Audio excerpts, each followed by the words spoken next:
ಶ್ರೀ ಗಣಪತಿ ಶಾರದಾ ಗುರುಭ್ಯೋ ನಮಃ.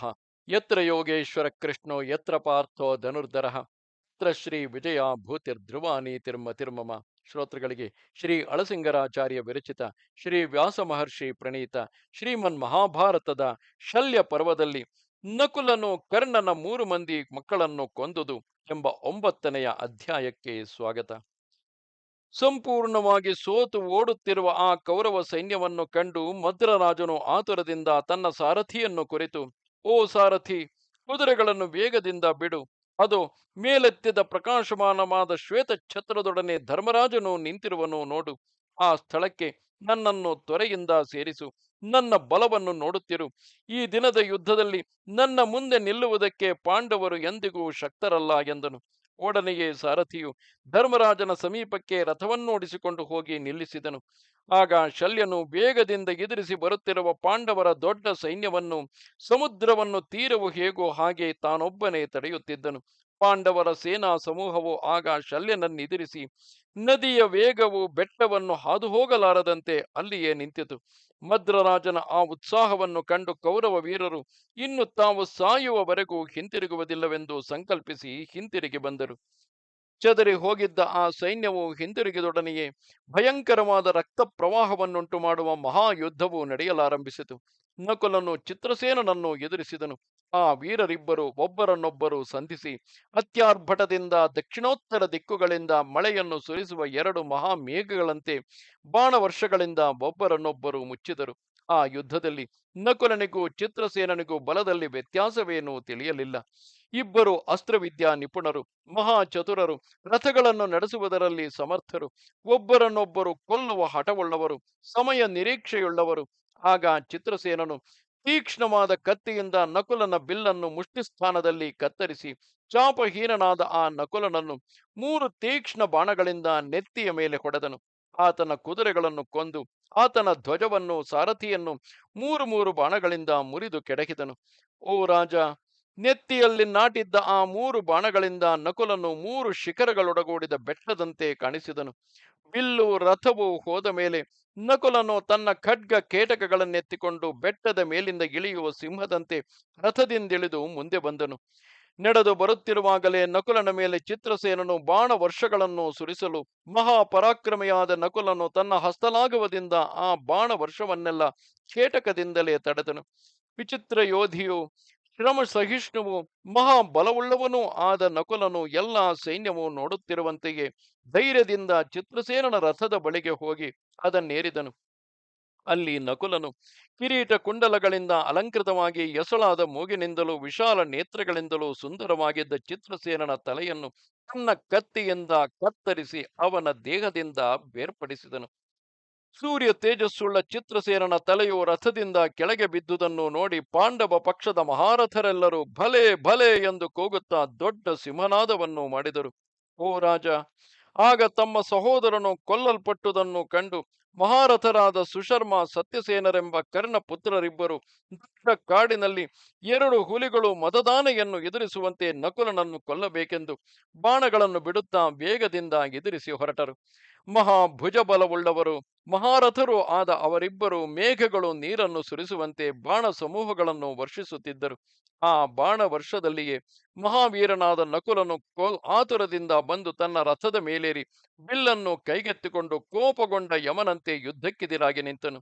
ಕರ್ಣಪುತ್ರರಾದ ಸಹೋದರರಿಬ್ಬರು ದಿವ್ಯ ಬಾಣಗಳಿಂದ ನಕುಲನ ಆ ರಥವನ್ನು ತುಂಡು ತುಂಡಾಗಿ ಭೇದಿಸಲು ಪ್ರಯತ್ನಿಸಿದರು.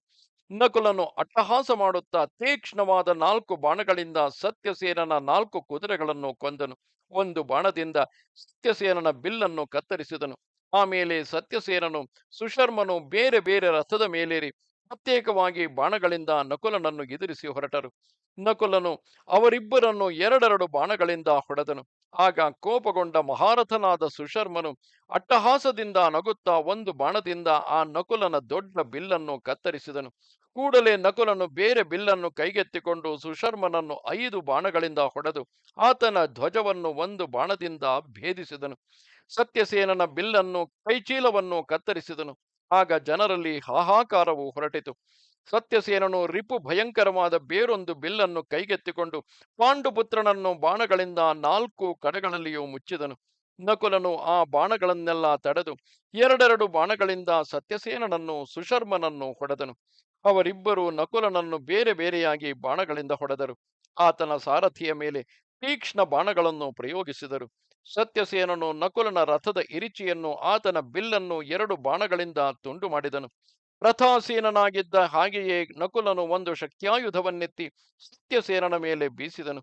ಸುವರ್ಣಮಯವಾದ ಕಿಡಿಗಳಿಂದಲೂ ಎಣ್ಣೆ ಹಾಕಿ ತೀಡಿದ ಹರಿತವಾದ ಮತ್ತು ಪ್ರಕಾಶಮಾನವಾದ ಅಲಗುಗಳಿಂದಲೂ ಕೂಡಿ ಅಡಿಗಡಿಗೆ ನಾಲಗೆಯನ್ನು ನೀಡುತ್ತಿರುವ ಮಹಾವಿಷಸರ್ಪಕ್ಕೆ ಸಮಾನವಾದ ಆ ಶಕ್ತಿಯು ಆತನ ಎದೆಯನ್ನು 100 ಭಾಗವಾಗಿ ಭೇದಿಸಿತು. ಆ ಸತ್ಯಸೇನನು ಗತಪ್ರಾಣನಾಗಿ ರಥದಿಂದ ನೆಲಕ್ಕೆ ಬಿದ್ದನು.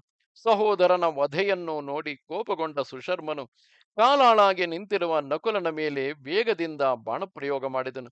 4 ಬಾಣಗಳಿಂದ ನಕುಲನ 4 ಕುದುರೆಗಳನ್ನು, 5 ಬಾಣಗಳಿಂದ ಆತನ ಧ್ವಜವನ್ನು ಭೇದಿಸಿ, 3 ಬಾಣಗಳಿಂದ ಸಾರಥಿಯನ್ನು ಕೊಂದು ಸಿಂಹನಾದ ಮಾಡಿದನು. ಆಗ ಮಹಾರಥನಾದ ನಕುಲನು ರಥಹೀನನಾಗಿರುವುದನ್ನು ಕಂಡು ದ್ರೌಪದಿ ಪುತ್ರನಾದ ಸುತಸೋಮನು ಅವನ ರಕ್ಷಣೆಗಾಗಿ ಓಡಿ ಬಂದನು. ಒಡನೆಯೇ ನಕುಲನು ಬೆಟ್ಟವನ್ನೇರಿದ ಸಿಂಹದಂತೆ ಸುತಸೋಮನ ರಥದ ಮೇಲೇರಿ ಬೇರೊಂದು ಬಿಲ್ಲನ್ನೆತ್ತಿ ಸುಶರ್ಮನನ್ನು ಎದುರಿಸಿದನು. ಆ ಮಹಾರಥರಿಬ್ಬರು ಒಬ್ಬರನ್ನೊಬ್ಬರು ಬಾಣವರ್ಷಗಳಿಂದ ಕೊಲ್ಲಲು ಪ್ರಯತ್ನಿಸುತ್ತಿದ್ದರು. ಆಗ ಸುಶರ್ಮನು ಮಹಾಕೋಪದಿಂದ ನಕುಲನನ್ನು 3 ಬಾಣಗಳಿಂದಲೂ ಸುತಸೋಮನನ್ನು 20 ಬಾಣಗಳಿಂದಲೂ ಅವರ ಕೈಗಳಿಗೂ ಎದೆಗೂ ಗುರಿಯಿಟ್ಟು ಹೊಡೆದನು. ಆಗ ಶತ್ರು ನಾಶಕನು ವೀರ್ಯವಂತನೂ ಆದ ನಕುಲನು ಕೋಪಗೊಂಡು ಬಾಣವರ್ಷಗಳಿಂದ ಆ ಸುಶರ್ಮನನ್ನು ಎಲ್ಲಾ ಕಡೆಯೂ ಮುಚ್ಚಿದುದಲ್ಲದೆ ಚೆನ್ನಾಗಿ ತೀಡಿ ಸೂರ್ಯನಂತೆ ಜ್ವಲಿಸುವ ಅರ್ಧಚಂದ್ರ ಬಾಣವೊಂದನ್ನು ಕೈಗೆತ್ತಿಕೊಂಡು ಕಿವಿಯವರೆಗೂ ಎಳೆದು ಆ ಕರ್ಣಪುತ್ರನ ಮೇಲೆ ಪ್ರಯೋಗಿಸಿ ಸೈನಿಕರೆಲ್ಲರೂ ನೋಡುತ್ತಿರುವಂತೆಯೇ ಆ ಅರ್ಧಚಂದ್ರ ಬಾಣದಿಂದ ಸುಶರ್ಮನ ತಲೆಯನ್ನು ದೇಹದಿಂದ ಕೆಡಹಿದನು. ನೋಡುವವರಿಗೆ ಅದು ಬಹಳ ಆಶ್ಚರ್ಯಕರವಾಗಿದ್ದಿತು.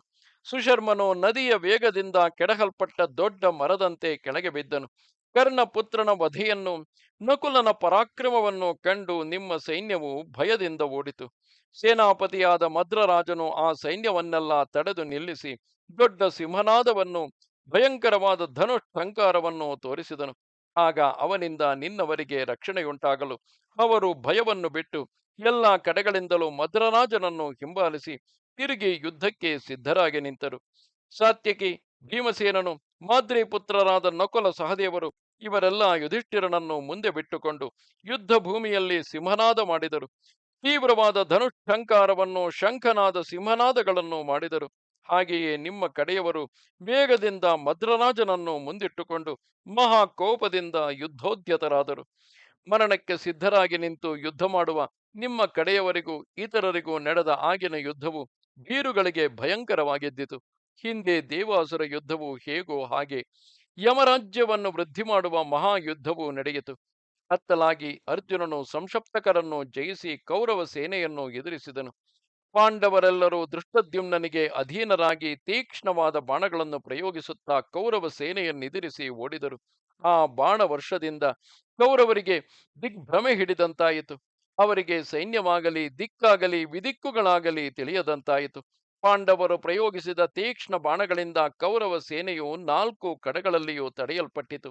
ಮಹಾವೀರರು ಹತರಾದರು. ಅನೇಕ ಸೈನ್ಯವು ನಾಶವಾಗುತ್ತಿದ್ದಿತು. ಅದೇ ರೀತಿಯಲ್ಲಿ ಪಾಂಡವ ಸೈನ್ಯವು ನಿಮ್ಮ ಪುತ್ರರಿಂದ 100,000 ಲೆಕ್ಕದಲ್ಲಿ ಎಲ್ಲಾ ಕಡೆಗಳಲ್ಲಿಯೂ ಬಾಣಗಳಿಂದ ಹತವಾಗುತ್ತಾ ತತ್ತಳಿಸುತ್ತಿದ್ದಿತು. ಹೀಗೆ ಒಂದನ್ನೊಂದು ಕೊಲ್ಲುತ್ತಿರುವ ಉಭಯ ಪಕ್ಷದ ಸೈನ್ಯಗಳು ವರ್ಷಾಕಾಲದಲ್ಲಿ ಪ್ರವಾಹವು ಬಂದಿರುವ 2 ನದಿಗಳಂತೆ ಕಲಗಿದವು. ಆ ಮಹಾಯುದ್ಧದಲ್ಲಿ ನಿಮ್ಮ ಕಡೆಯವರು ಪಾಂಡವರು ಅಧಿಕವಾಗಿ ನೊಂದು ಹೋದರು. ಇದು 9ನೆಯ ಅಧ್ಯಾಯವು. ನಮಸ್ತೆ ಶಾರದೆ ದೇವಿ, ಕಾಶ್ಮೀರ ಪುರವಾಸಿನಿ, ತ್ವಾಮಹಂ ಪ್ರಾರ್ಥಗೆ ನಿತ್ಯಂ, ವಿದ್ಯಾದಾನಂಚ ದೇಹಿಮೆ. ನಮಸ್ಕಾರ.